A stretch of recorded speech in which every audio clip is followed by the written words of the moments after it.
it is possible to use disruption, which may be strategically designed to create fractures in your team, right? You can use that disruption to bring your team together. You 100% can. It's not about making it through. It's about making it through together and tighter and stickier to one another. In the food and hospitality space and beyond that, there's any number of things that are going to happen tomorrow that happened yesterday that are going to keep us from being together and sticky as a team. How are you going to use that gift of crisis that you've been given to bring your team together?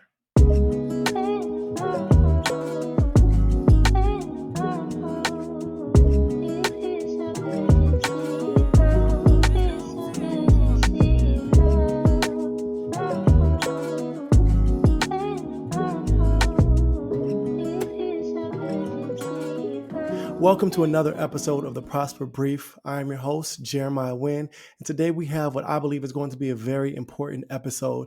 In the current age of social media, where stories can go viral in seconds and opinions are not only voiced online, but also carried into the workplace, disruption doesn't just touch business, it shapes it. Now more than ever, it's important for leaders to understand how to manage and lead through these very pivotal moments in our society.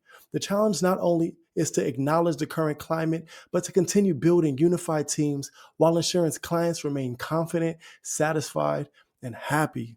For this conversation, I'm so glad to have Dr. James Pogue with us, who will help us to understand how to navigate through these tough times. Dr. Pogue, it is so good to have you on the podcast today. There's so much going on right now, and one thing that I'm kind of like looking at as I look at the current climate of business, of social media, of pop culture, it seems like a lot of businesses, sometimes we have the tendency to overreact. We're so in the moment that we make a harsh decision right now. My first question for you is, how do we know what is an overreaction versus not doing enough?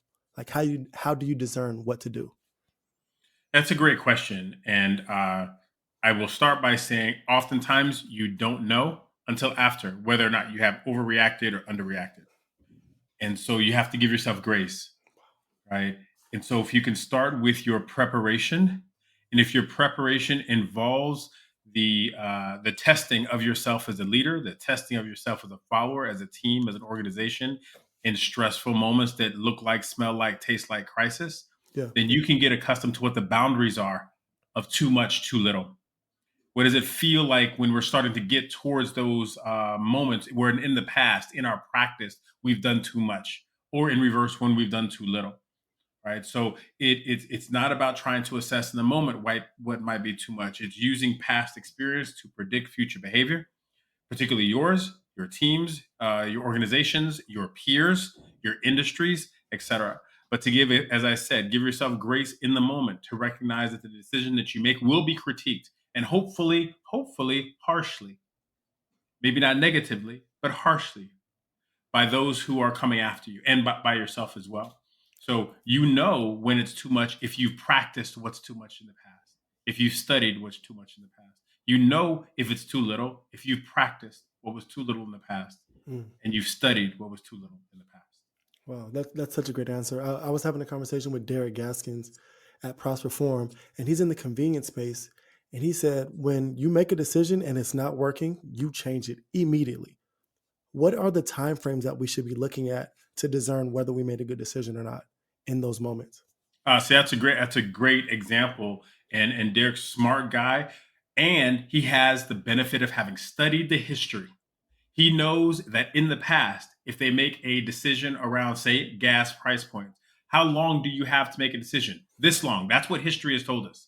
You're not supposed to just know. Mm. Nobody sprinkles magic dust on you and says, "Oh, I therefore know." No, you have to study the history, and you have to study the your own leadership decisions in the past. So you know what's too long. Again, as I go back to the first answer, you know because you study the history. Too oftentimes we neglect the benefit of history. And we want to say, well, I know, I've studied, I have the position, I was given the position, I earned the position, so therefore I must know. Well, no, you've been given permission to learn more. And that learning more is what's going to help you in those more difficult times. So times like right now, when you see the pendulum swing from one side Mm. to the other, we're pretty much just supposed to utilize the same tool, but understand it's a different game almost now, right? Yeah, that's a fair analogy. I mean, there's many disruptions that are occurring in every moment, and today's disruptions seem to have an outsized impact because they are enhanced by technology. In the past, things were cordoned off to that corner, to that industry, maybe to that store, maybe to that state, maybe to that community. Not so much anymore. On a quiet day, you're one store in quote unquote the middle of nowhere on the corner of First and Main Street gets all the attention in the world. And so we have to behave in that way. Right? We have to learn lessons from the past and then incorporate those lessons into how we train and how we develop policy, practice, and behaviors. Okay, so let's say right now, right? I'm a new CEO. I've been in this position for about a month. And I haven't had the privilege of like already studying the past, right? And now I'm just hit with here's this moment I have to make a decision. How do I deal with that disruption from this standpoint? Sure. So if I when we I'll take it from the perspective of CEOs we worked with in the past who happen to be new CEOs, Okay. right? Here's a trend. One, they to Derek's point, they wait too long. Right?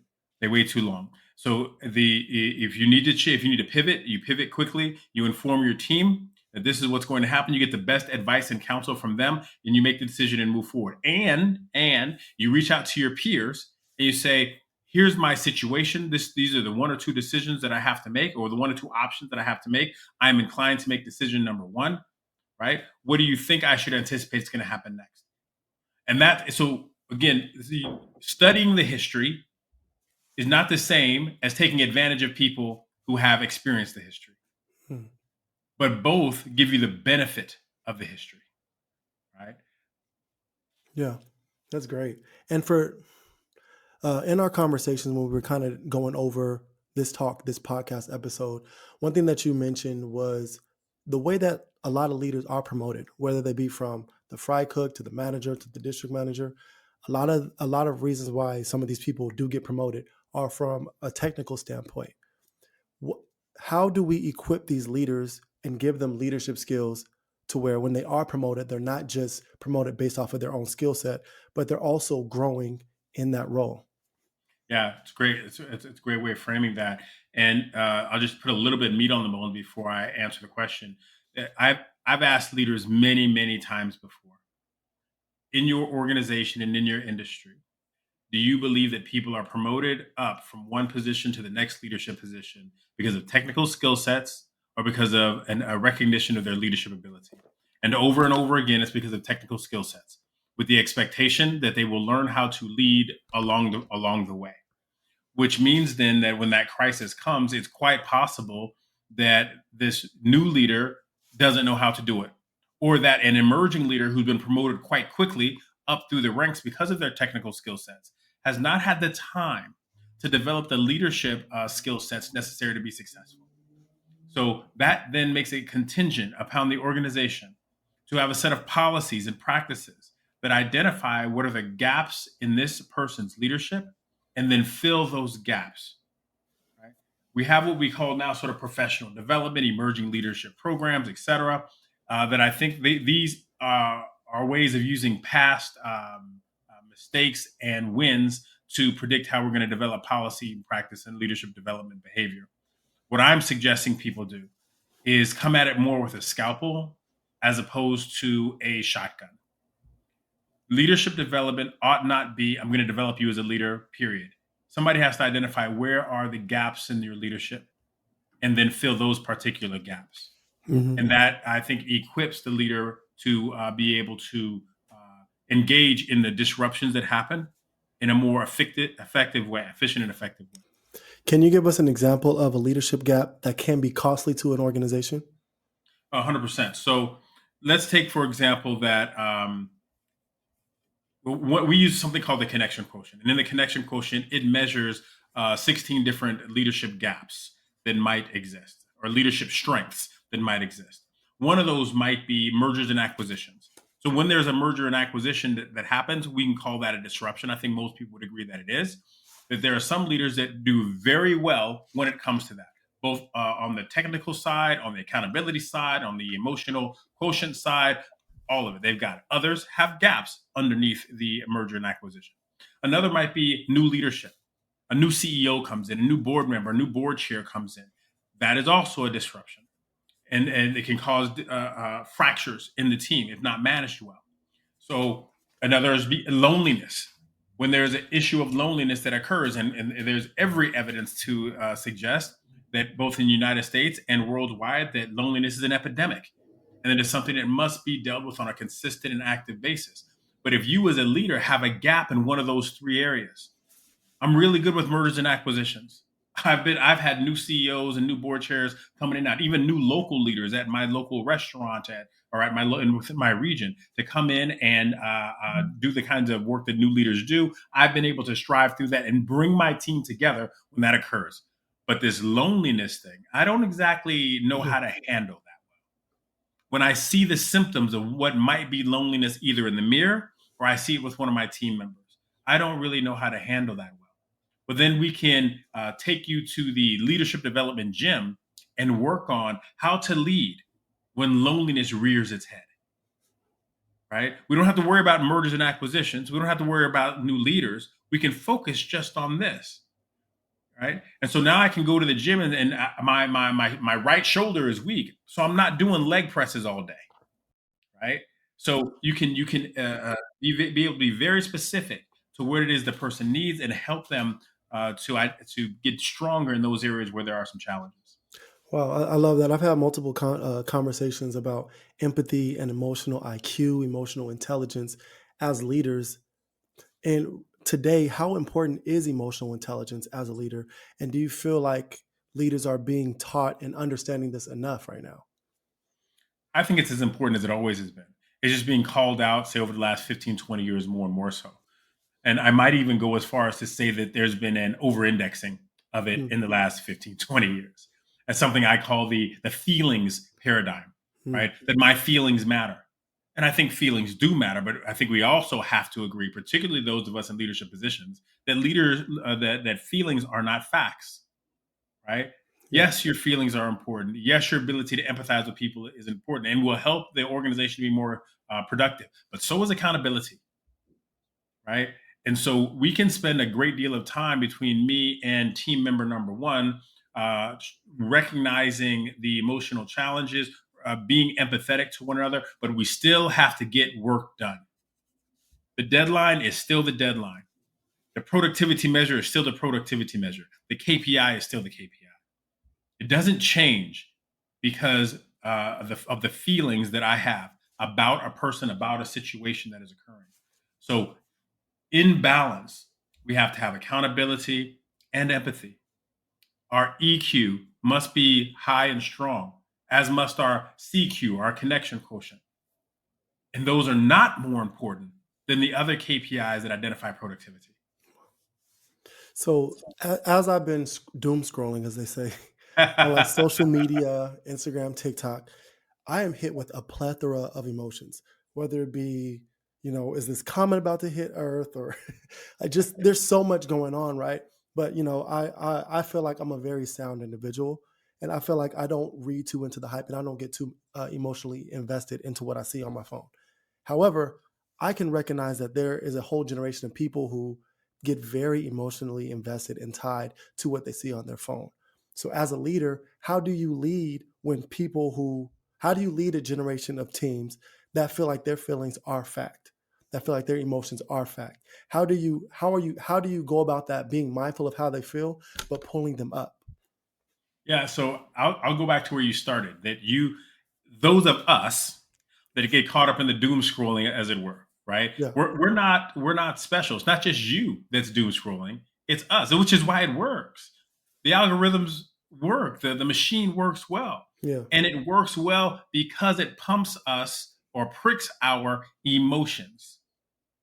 So I also think I'm an emotionally sound person, but I'm also the person whose emotions get caught up in the by the algorithms, get Hmm. manipulated by the algorithms. Yeah. So I start with humility. All of the things that are happening are also happening to me, Mm. right? They're also happening to me. I'm not the special individual who navigates through the world and all of these things are happening around me but not happening to me. No, no, no. They're happening to me. They're happening to me. Hmm. You know, and I know if I'm having a bad day or if I'm having a day where I gotta get this good cry out. I know how to go and push my own buttons, and Yeah. so does the algorithm, Hmm. right? So I think I might start there, right? That I'm a part of it. And when I go and I have conversations with it, I'm part of their algorithm, if you will. People call me when they need me for something because I'm part of their algorithm Yeah. to help them, push them, poke them, help them see something. So I think I start there with the humility that you're a part of the machine. That's really good. So, for a leader who is training, right? Let's say you're a district manager and you're training your manager who's about 20 years old and you want to get them to be able to lead without their emotions. How do you train that?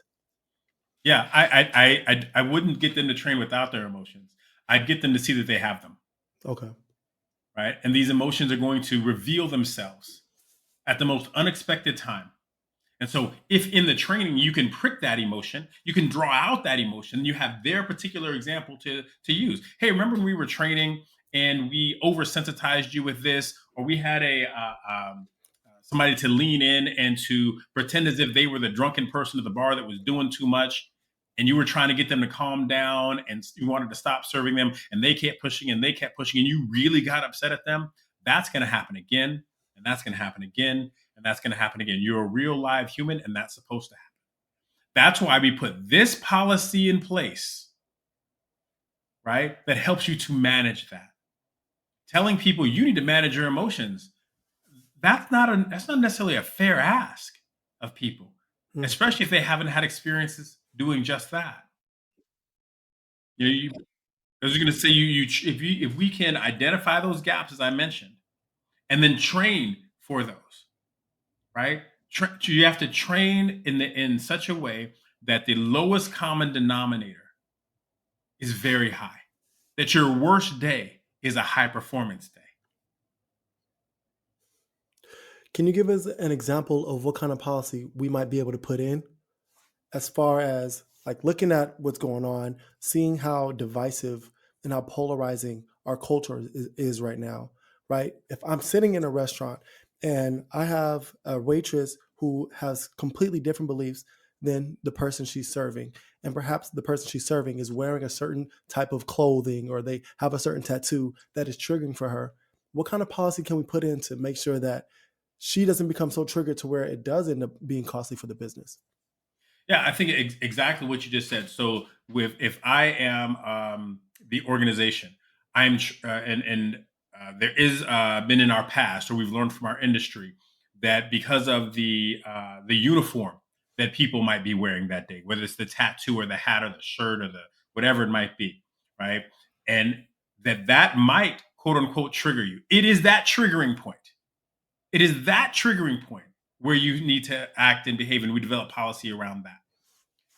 It happens to James. James is the waiter. James says to his manager, "Hey, Mister Manager. Hey, Miss Manager.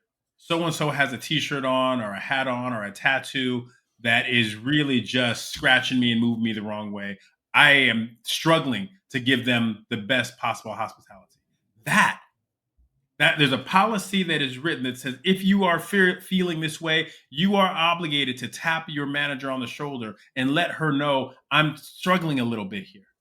I'm outside of my bandwidth here, right?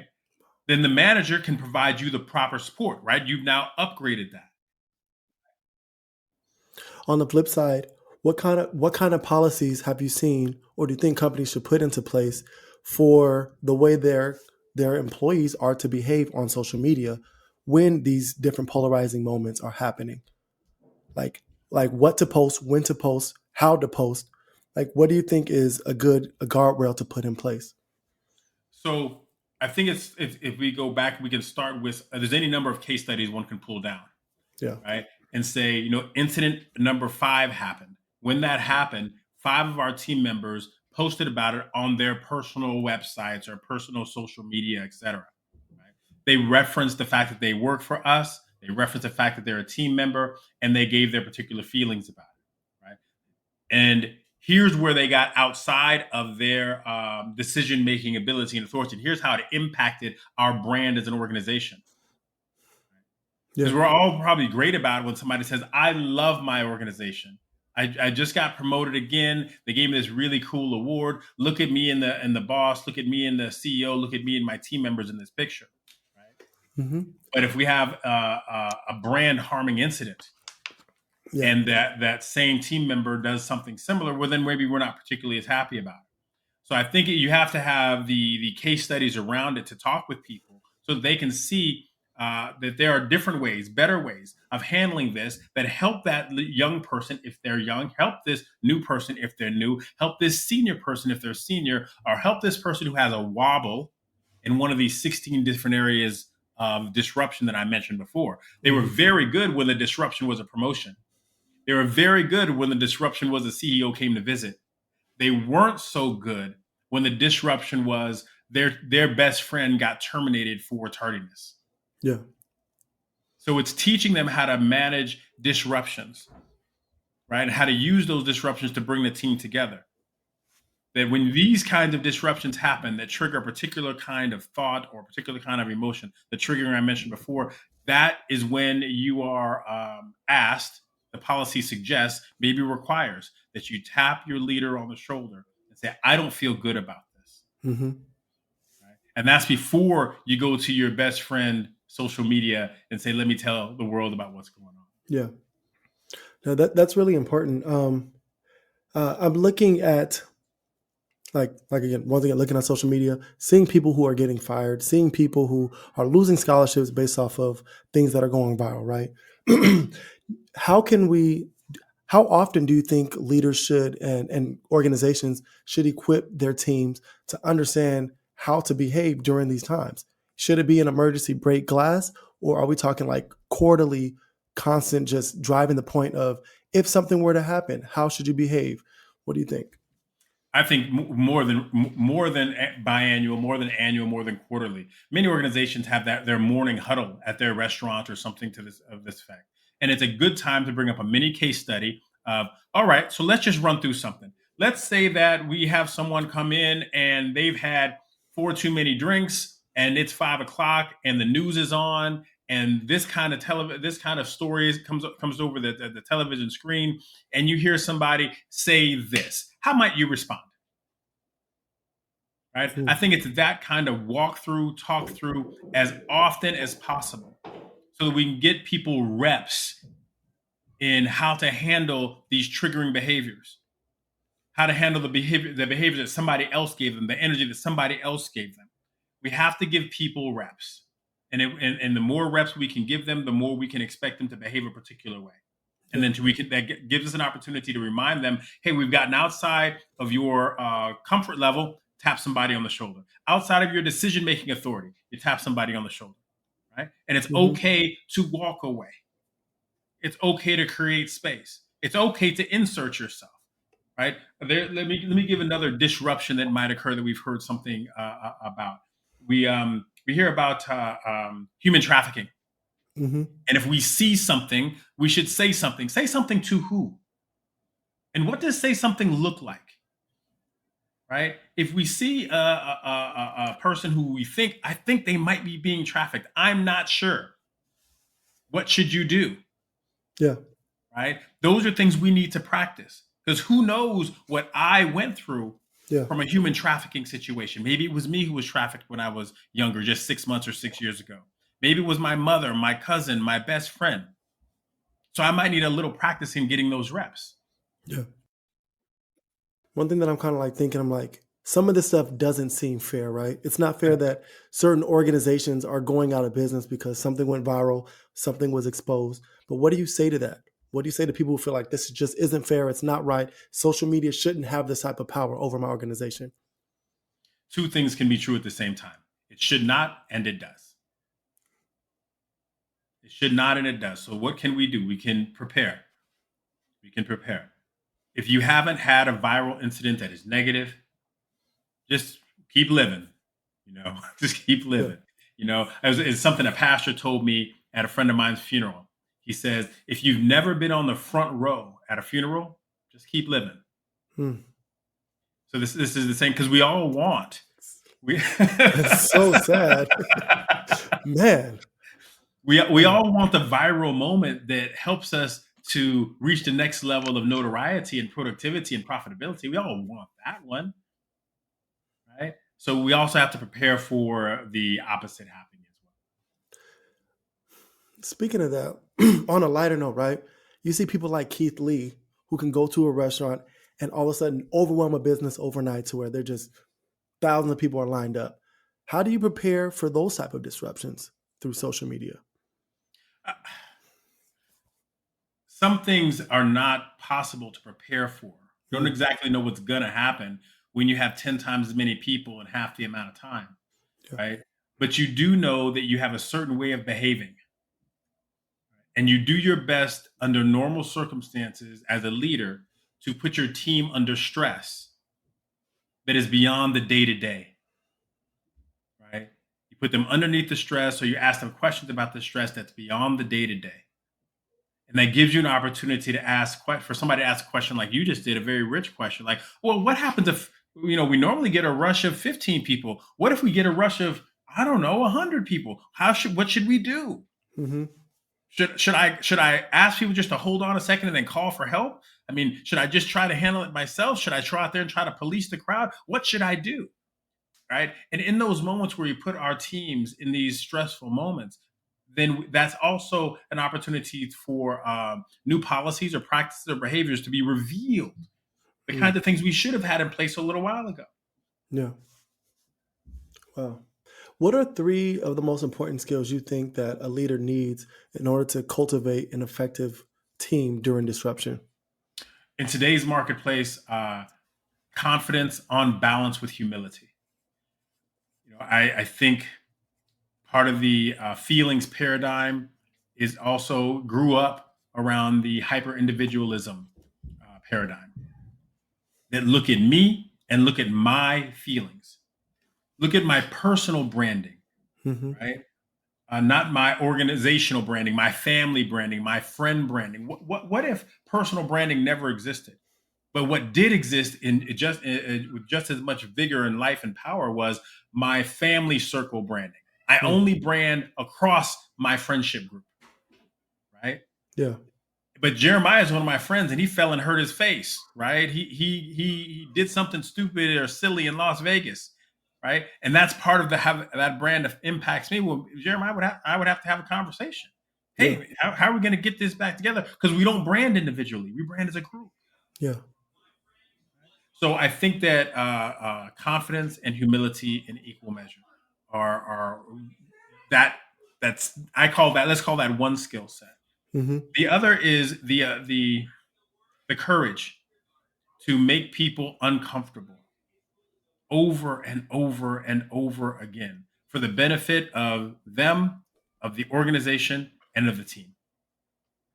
Right? Yeah. So those sort of human characteristics pointed in the direction of the team and not in the direction of the individual. Right? I'm Mm-hmm. humble because I want the team to win. I'm confident because I want the team to win. I'm courageous because I want the team to win. Those kinds of things with that kind of attitude, with that kind of tone, and if from the perspective of leading others. Yeah. So in the work that you've done and just things that you see in the overall scope of just the industry and just business, what do you think is the biggest thing that is lacking at the leadership level that does cause people just to panic when disruption happens? I think it is rare that senior leaders in complex organizations panic. Mm, I think what happens more often than not is they stand still. mm, And there's an organization called Principia that does a lot of work around ethics. And a couple of years ago, in one of their annual reports, they talked about that team members within organizations want their leaders to stand up and say something and say, "This is what we believe. This is what we believe," even if it's not what the team member believes. They appreciate that people stand up. They are less appreciative of leaders who say nothing, who are quiet. Right? And I would put that to leaders. You know your team and your organization better than I do. So what you say and how you say it and the tone with which you say it is that's on your side. Mm-hmm. But I put to you that the trend of your team, the trend of teams, is that they like it when leaders stand up and say, "This is what I believe. This is what we stand for." Mm-hmm. And there's any number of situations that are occurring right now in the world and that will occur tomorrow in the world that give you an opportunity to say, "This is what we believe. This is what we expect out of our team members. This is what we reward and compensate based on." Mm-hmm. And if you're outside of that, you're outside of our principles. Doesn't mean you're a terrible person. You're outside of our principles. If you're outside of this, you're outside of our priorities. Mm-hmm. Doesn't mean you're a terrible person. You're just outside of our priorities. As a very wise man once told me that your issue can be a very, very important issue. It's just not mine. Mm. And I feel like that goes right back to what you just said about having confidence and courage. But it almost seemed like it's easy to say, "Oh, you need to be courageous," versus actually taking those steps when you do. I've seen leaders take courageous steps, and we've seen them fall and die on that same shield that they were working with. So what do you do in that situation? Like when the fear is necessary, and it's also like it's reasonable. This is going to seem simplistic, but you may have heard this phrase before. All of the things you really need to know, you learn in kindergarten. Hmm. So, what's a kindergarten version of this? The kindergarten version of this is uh, nobody wants to play with me. They're over there, they're playing with the ball, and they won't let me play. And what would you tell your son or daughter? You'd say, go ask them if you can play. Go tell them you'd like to play. Let's get you your own ball. You can build your own team. We'd give them some ways to approach them. We tell them to be courageous. We tell them to jump off a cliff, and we know that it might harm them. Now, what Hmm. has happened is that perhaps too many of us as parents have created an environment where our children don't have enough failures. Right? But we also know that we need them to have failures in order for them to be successful. Yeah. So every decision you make is not going to be the one where you fall and die on your shield. It's just going to feel like it. Right? Just going to feel like it. If your kid's getting ready to walk and you see them, standing up and they're kind of wobbly, you can go over there and save them and keep them from falling on their face, or you can sit back and say, "Okay, let's see what happens. Let's see what happens." Yeah. Right? So I think that when it comes, if we move this to senior level leaders who have a decision to make about how am I going to articulate our principles to the team, how am I going to articulate our priorities to the team, and this may cost me individually, right? You got to look in the mirror and say, am I going to be proud of the person if I say this or if I do not say this? You Yeah. know, and you have to modulate that based upon the fact that you've got an entire organization and shareholders and other kind of stakeholders that are involved in what you're about to say, and that's why you make the big bucks. Yeah. That's great. Wow. Because I'm as you're talking, that's exactly what I'm thinking. You just have to be comfortable failing, knowing that you're making the right decision that you feel at that moment. Yeah, and these people, especially the senior levels, they have a bunch of almost failures in their back pocket. They can say, you know what, that almost got off the rails. Yeah. Right? They've got a few times when they just got lucky; it went their way. Yeah. They've had a few times when I was quiet just long enough, Hmm. and sometimes that I was quiet too long. I wish I would have been out there more. Yeah.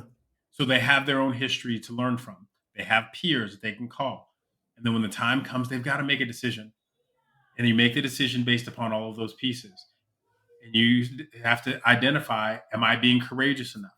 Am I being humble enough? Am I being confident enough? Hmm. We hear a lot about what's the language is. I am a servant leader. I'm doing it for the people. I think all these things can be true, and you're still the CEO, Yeah. right? People are following you.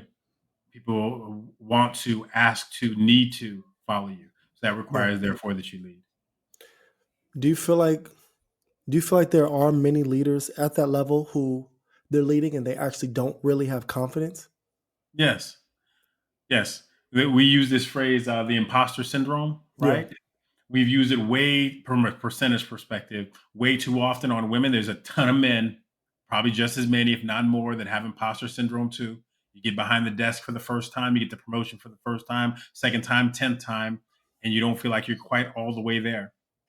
And you make new CEO decisions that aren't as confident or as courageous as you would like. You wait too long to do some of those kinds of things. Hmm. So yeah, I think there are many leaders who are in positions who aren't the Superman that or Superwoman that other people think they are. I heard this comedian talking about.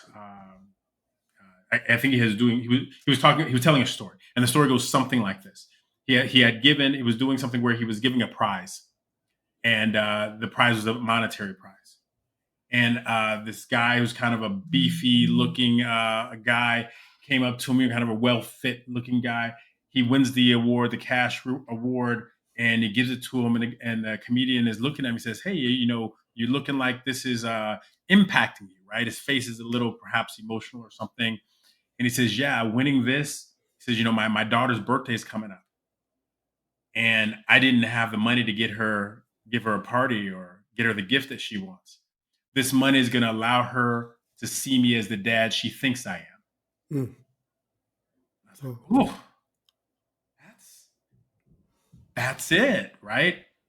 People are going to see me as the leader they think I am if I put on the right suit today, well, if I get somebody to craft the right bullet points for me today. mm, You're a parent, you're a husband, you're a leader, and you know that there are times when you show up and those people think that you're a particular kind of man, particular kind of father, particular kind of leader, particular kind of husband, and you're like, I'm just holding this thing together. I don't know anything.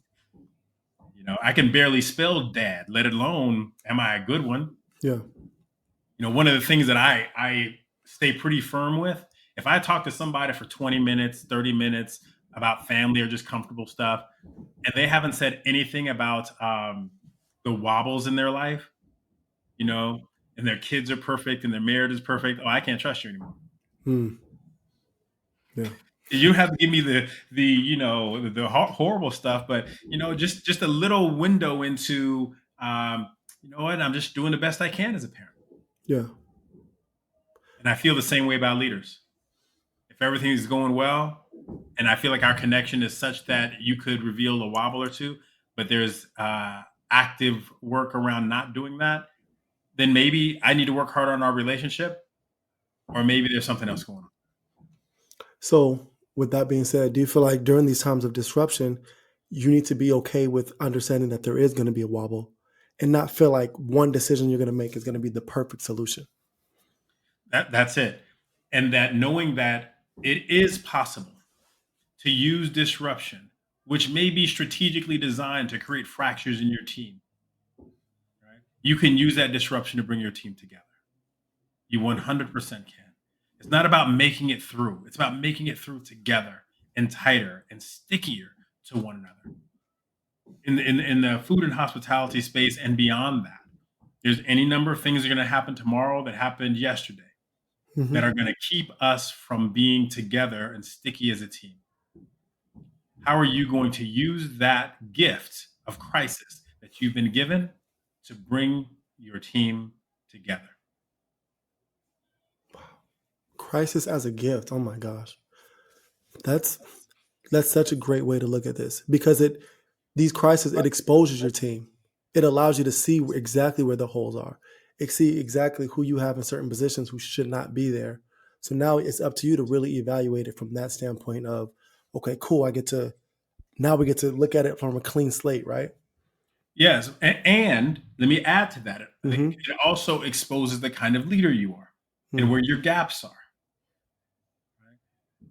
In the areas that we run from the most are the ones where our business opportunities often leave us. Right? So it's not just a crisis is not just an opportunity to look at your team. It's an opportunity to look at yourself as a leader.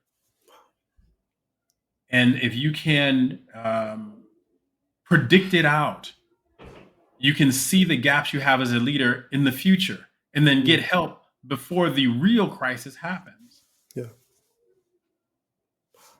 What do you think is a framework or a checklist that we should have as leaders, right? Going forward, looking ahead at what may be coming in the future. What do you think we should start planning for and how we can make sure our teams are prepared for whatever disruption comes next? Sure. I think unfortunately we're in a time, and I think it's going to be this way for a little while, where, as I mentioned, crises are being placed in front of us, or they're just happening and they're being shoved into in front of us that feel like they're designed to separate Group A from Group B. Mm, yeah. And so I think that your checklist needs to be start with, so something happened, some disruption happened, new CEO, merger, something happened on the television screen, the Olympics come, whatever it is. How is this going to separate my team? You'd be Mm. thinking about that, right? How is this most logically going to fracture the possibility of it fracturing our team? And how do I take the principles that we have said are important and use those principles and the leadership opportunity and the bully pulpit that I have to bring our team together, leveraging the disruption? Don't run from the disruption, run into the fire, right? That's what we would tell our children to do. We would say, run into the fire and go save Mrs. Jenkins. She's on the third floor. That's what you'd want them to do, especially if you're Miss Jenkins. Right? So we want to be able to prepare ourselves for that. So number one, recognize how is this likely to fracture our team. Number two, how do I leverage these our principles, our guiding principles and priorities to bring the team together? And then hopefully you can imagine this though before the crisis happens.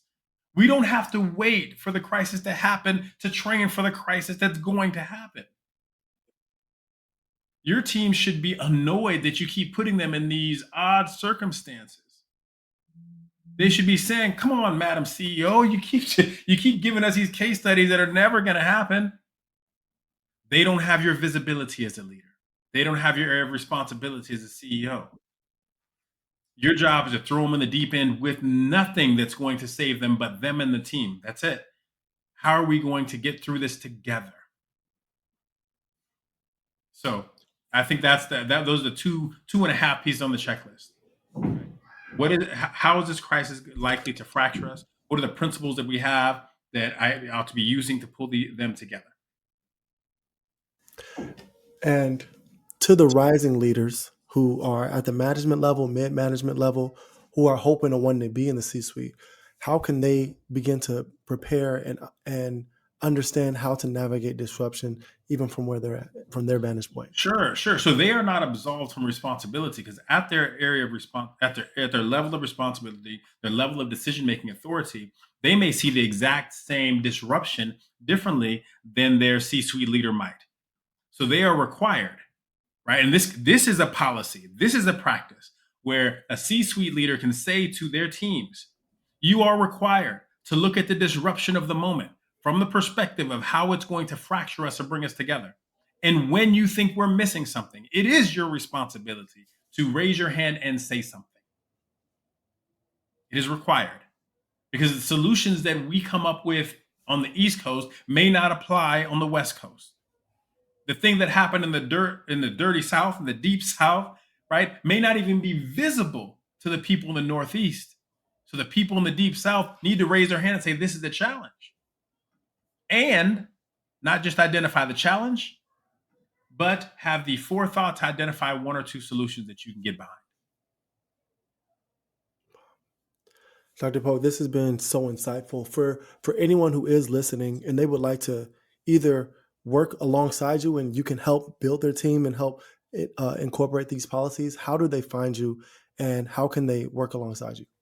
Sure. So I'm on all the regular social media platforms. On LinkedIn, Dr. James Pogue, Instagram, same thing, James Pogue, PhD, or just email me, jamespogue at James Pogue. We're always looking to collect great success stories, great case studies. Happy to pull that down and learn from you. If you got a great story to tell, I'd love to hear about it so that I can use your learnings to help other people. But if you also need a little help in how to develop out some strategies to make this happen, some professional development frameworks to make that happen. If you have questions about the connection quotient and how we use it at JP Enterprises to help guide leaders in these disruptive situations, then please feel free to reach out. We'd love to give you a hand and give you some help. Thank you, Dr. Pogue. Like always, it's always a pleasure. Everyone out there listening, I hope you learned a lot from this. As did I. I wrote a lot of notes, and I'm glad this is recorded because I'm going to keep referring back to this. Until next time, you guys, this is the Prosper Brief. Thank you.